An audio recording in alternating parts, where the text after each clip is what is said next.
ൊക്കെ കൗൺസിലിങ്ങിന്റെ മധ്യസ്ഥം പറയുമ്പോൾ ചില പെൺകുട്ടികൾ അറിയും, ഞാൻ പോലും ഉസ്താദേ, എന്താ എനിക്ക് മൂപ്പരെ വേണ്ടെങ്കിലും അയാളെ വാപ്പനെയും എനിക്ക് മറക്കാനാവൂല. ചില മക്കളുണ്ട് ഉള്ളത് നനഞ്ഞടം കുഴിച്ചിട്ട് ഉമ്മാനോട് വസൂലാക്കാനും വാപ്പാനോട് വസൂലാക്കാനും പോരുന്നവരും. ഒരാൾക്ക് ആദ്യത്തത് പെണ്ണാവുകയും 3 പെണ്ണ് കിട്ടുകയും ചെയ്താൽ അവർ അള്ളാന്റെ സ്വർഗത്തിലേക്ക് സ്ഥാനം ഉറപ്പിച്ചു എന്നാ ഹബീബുന റസൂലുള്ളാഹി സ്വല്ലല്ലാഹു അലൈഹി വസല്ലം പറഞ്ഞു.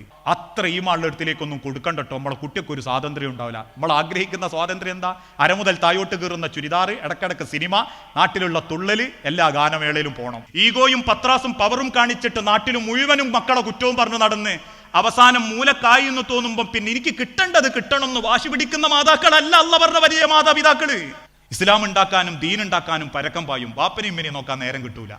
നാട്ടില് പേരുണ്ടാകും, പക്ഷെ മരിച്ചു കഴിഞ്ഞാൽ സമാധാനം ഉണ്ടാവില്ല. ഇനി കൊടിയത്തൂരോ നന്മണ്ടയോ എന്നെക്കാളും 10 വയസ്സിന്റെ മൂപ്പുള്ള ഒരു താത്താനെ 4 ദിവസം ചെന്ന് നോക്കിയാൽ മതി, 5-ാമത്തെ ദിവസം എനിക്ക് പേര് വേറെ വെക്കും, വേലിയാട്ടക്കാരൻ. പക്ഷെ ഇന്നില്ല, നാട്ടിലുള്ള